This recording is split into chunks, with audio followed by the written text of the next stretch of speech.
unhappy customers. Ugh, we've all been there, and if you haven't yet, you will be. And it is one of the suckiest parts of having a business, dealing with people who aren't happy with some aspect of something that you have done, and oftentimes make that unhappiness public. Today, I want to address this issue head on and talk about the best way to deal with unhappy customers and how you can, hopefully more often than not, come out the other end having turned an unhappy customer into a raving fan, or at least a happy customer. G'day there, my name is Jess and on this channel I talk a lot about how to have a thriving and profitable handmade business, and I also do videos on how to have a happy and healthy work from home lifestyle. Today we're focusing on a bit of a conjunction of those two things, because when you have an unhappy customer in your business, it can affect you quite badly emotionally, and it can be something that's really difficult to deal with. So I want to give you some strategies and some tools and some ways of dealing with this when it arises today, so that the next time this happens to you, you feel more confident and you have a better idea of the steps to take in order to work with your customer. Now, the old saying, you can't please 100% of the people 100% of the time, is 100% true. You cannot. No matter how awesome you are, and I know you're awesome, somewhere along the line, somebody will be unhappy with something that you do for some reason. It may be your fault, it may not be your fault. And of course, whichever one of those it is will impact how you deal with them, and we'll get to that. But whatever happens, it's important that you deal with it the best that you can and not be reactive and angry or upset. That's not to say you shouldn't feel angry or upset, especially if it is the customer's fault, because another old saying, the customer's always right, is not true. However, you need to always treat the customer as if they are right, or at least treat them with respect and listen to their grievances in a way that they feel heard and understood. The truth of the matter is, sometimes things will go wrong. You'll stuff up, they'll stuff up, something will happen outside of your control. Hello, shipping problems. And basically, you just need to know how to deal with it, and being comfortable with this will come with time and experience. But if you don't have a lot of experience with that, I'm hoping this video will help you get clear on what you're going to do when this does happen. I want to help you deal with this with compassion, rationality, humility, and grace. It's perfectly normal to feel angry and frustrated when a customer comes to you with a problem that's either out of your control or not your fault, or feeling embarrassed and upset if it is your fault and it's something that you have done wrong. But what you don't want to do is actually communicate that and project that to your customer. That is what your friends are for. That is what your colleagues are for. That is what your spouse is for, or your partner is for. I know when it happens to me, sometimes I'll just have a bit of a rant with Nick, and then I'll move on, I'll let it go, and then I will go and deal with my unhappy customer with as much compassion as I can muster for their situation. Because look, we've all been the unhappy customer, haven't we? We've all had an experience with a business that has been subpar in some way, and we may have reacted badly, we may have lashed out at them, we may have unfairly blamed them for something out of their control, or they might just have been legitimately awful and we had a perfectly valid complaint, and how did they deal with it? That's something we always remember as a customer, is how the business deals with our complaints. I can think of many examples in my own life where a business has let me down in some way, and how they dealt with it really had an impact on how I remember them in the long term. And that's what we want to help you do, is deal with the problem in a way that hopefully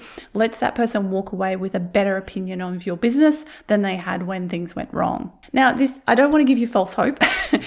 There will sometimes just be a customer that you cannot please, no matter what you do. I've certainly had those customers. There's been some interesting scenarios over the years where things have happened where it's, as far as I'm concerned, I've done absolutely nothing wrong, but they think I've done something wrong, and it's incredibly frustrating in that situation, because you're like, there's literally nothing I can do to make this person feel better. And sometimes you just have to cut your losses and go, I can't make this person happy. I just have to walk away and let it be the way it is, and know that unfortunately there's somebody who is unhappy with my business for whatever reason. And that just does happen. But more often than not, I have found if a problem arises, you can fix it and fix your relationship with that customer. The thing to remember here is you cannot control how someone else responds to you. You can't control someone else's emotions. All you can do is try to make them feel heard and try to understand their point of view. Okay, so let's go through some steps to follow the next time somebody has a grievance with you and your business. First of all, don't panic. Hitchhike the guide out of this and do not panic. Do not react to them in the moment. Take a step back, put the phone down, put the keyboard aside, and do not react to them immediately. Now, this is easier, obviously, if you have an online business. If you have a face-to-face business, I'm not really focusing on that today because most of my students and most of you are online business people. But same thing, don't panic. You need to take a few deep breaths in that circumstance and then deal with the person. But it's a lot easier when it's on a screen because you can put it down, take a step back, walk away, let yourself cool down, let your emotions settle before you respond. The worst thing you can possibly do is respond to them immediately from a place of anger or upset or indignation or frustration. Don't do that. Just give it a while. I like to give it a good few hours sometimes, even 24 hours if you need to just calm down and think through the situation rationally. This is a good point that if you have a business partner, a partner, spouse, friend, colleague, share it with them. Obviously keep, if it's someone who's not in your family or whatever, keep the privacy of the customer as paramount, but you can share the situation with them and go, what do you think of this? Try to get sort of a second opinion if you really are stuck as to who is in the wrong here. And sometimes you just want validation that no, you actually haven't done anything wrong. And this is why if you're in any of those Etsy Facebook groups or Handmade Facebook groups, you will see that a huge amount of the posts in there are, I have this problem customer, la, la, la, and they tell the story and they're looking for either validation that they haven't done anything wrong, validation that they're handling it right, or, something along those lines, because this is such a hard thing to deal with. And it's helpful to get other people's opinions, as long as those other people understand the situation from the inside. Sometimes things from the outside, if they don't understand the nuances, can be a bit difficult for them to give you a proper opinion. So the second step is to be the bigger person. Okay, don't be the reactive, emotional person here.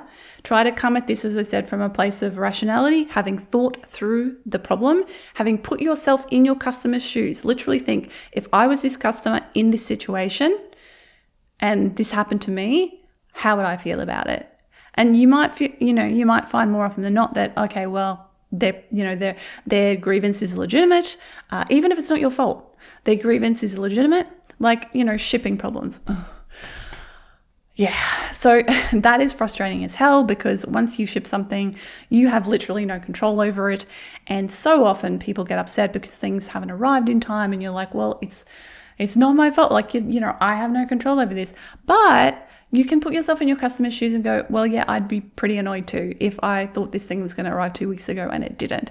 So you have to come from that place of compassion and understanding their situation rather than just writing them off as a grump or someone who's being unreasonable. Don't get caught in their drama though. If they're being really dramatic about things and trying to draw you into it, don't do it. Don't get caught in the drama. Don't get caught responding with emotive, irrational language. If that's the sort of way they're speaking to you, be the bigger person here.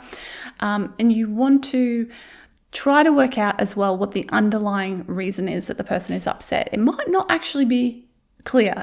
They might not necessarily be really upset because of the reason they say. There might be an undercurrent there. And if you can draw that out and actually reflect that to them and show them that you understand, then that can be really powerful. The next one is admit your mistakes. If you stuffed up, own it and fix it. There's no reason to beat around the bush here or prevaricate.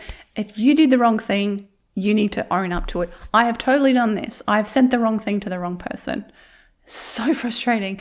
and you feel like such an idiot for having made a mistake like that, or you've messed up their design in some way. Just admit your mistake and ask them what reparations they would like. Do they want a replacement? Do they want a refund? Ask them, give them those options and see what they want and give that to them, because you're the one who's in the wrong. You've made the mistake. It's up to you to own up to it and fix it and try to make it right with this customer. So the next step is to learn from issues that have arisen. Now, this is a really interesting one. If you've watched my policies video, I'll put a card to that up here. This is what policies are all about, okay? Policies are to protect you as much as your customer when things go wrong, okay? So hopefully, if you've done my Set Up Shop course or watched that video or done some research, you actually got some policies in place from the get-go that will help you to deal with these issues when they arise. But if you don't, and you come up against an issue that you could foresee happening again in the future, make a policy about it. Stuff like, has something gone missing in the post? Have a policy as to what you consider missing. How long has it been? Policies in my business, things like someone's ordered a ring, it's the wrong size. That's their responsibility. As long as I haven't stuffed up and made the wrong size, it's their responsibility to give me the correct size. That's in line with Australian consumer law, and I literally put that in there. And look up the consumer laws of your own country. This is really important. Understand the consumer laws and the rights of your customers in your country, because as a seller, you have to abide by those rules and laws, okay? It might even be your state if you're in the States. I don't know if you guys have consumer laws by state. Here in Australia, it's an Australian consumer law that you have to abide by. And I frankly see businesses breaking these rules all the time, but you shouldn't. And therefore you have a legal leg to stand on when things go wrong as well. Learn from the issues as much as possible. Put anything like that in your policies so that you can refer to them. And this makes it so much easier. When somebody comes to you with a problem, you can say, as per my policies, and those are the policies that they agreed to when they purchased from you. They probably didn't read them. Most people don't. But they were there, and you have the kind of protection of those policies, especially, if you're on Etsy or someone like that. Now, if you are on Etsy, again, I go into all this in detail in my policies video, so I won't cover it in detail now. There's a difference between the official policies and the FAQs. So I put a lot of stuff in the FAQs that on my own website are official policies. So you just have to be wary of that. But long story short, make sure you've got those policies in place so that in the future, you have that fallback option. Now, if it's something that's not amenable to going into policy, just make a personal note to yourself about how to deal with this problem if it arises again in future, so that you're not starting from scratch every single time and trying to come up with a brand new solution when you're encountering the same problem regularly. If there is a system in your business, and let's be honest, there is a system whether you know it's there or not, whether it's a conscious system or not, you have a system. Look at your system and go, where did this problem arise? At what point in the customer journey, from the moment they made a purchase to the moment they received their item, at what point did something go wrong, and how much control do I have over that? Is it something I can change and make note of to fix in my own systems and processes?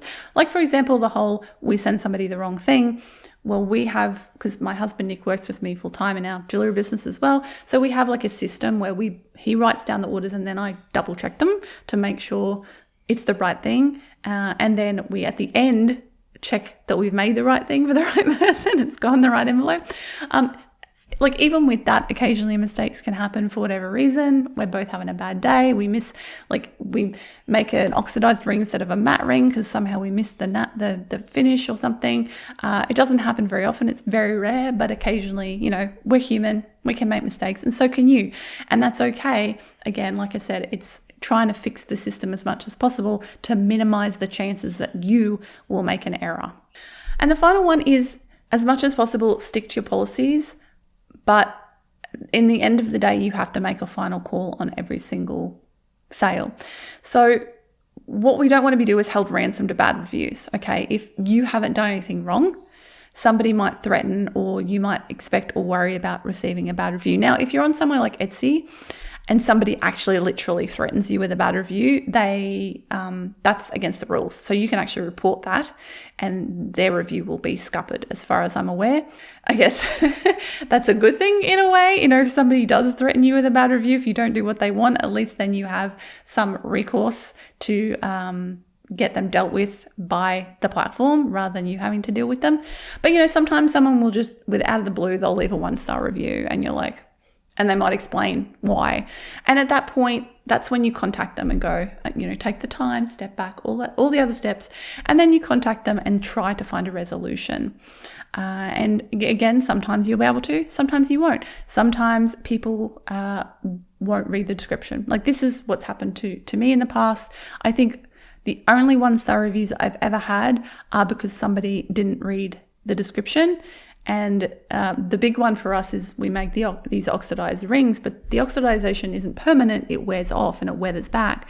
And we, have learned over time to try to make that incredibly clear in our photos, in our descriptions, because back in the day when I was just learning and starting out, I didn't perhaps make it clear enough, and people would get it and go, it's wearing off. And I'd be like, yeah, that's part of the design, like that's what's going to happen. And you have to go, well, okay, they didn't read the description. They didn't look at the picture that said read the description because there's important information here.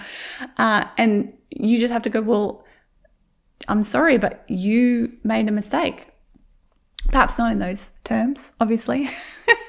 You want to obviously couch it in the way of as per the description. That's one of my favorite ways of putting it.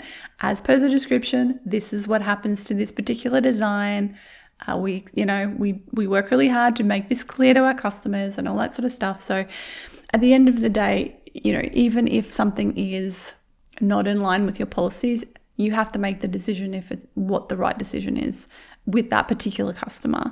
But I do want to encourage you to stick with your policies as much as possible, even if it will mean a bad review. And sometimes it will. But then when that happens, you have the opportunity to respond to that review and explain your side of the story.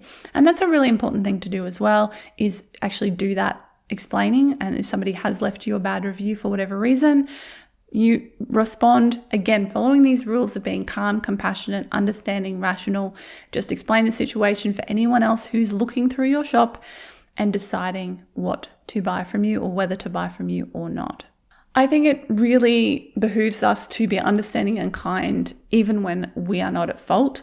Not only does that make us feel better because you're not, getting yourself upset and angry or whatever it might be, it has the opportunity to make our customers feel better and make them feel understood and hopefully come out of the situation feeling okay. As I said in the beginning, at the end of the day, you can't please everybody. And even following these steps, there will be some customers who will walk away unhappy. And that is just a fact of business.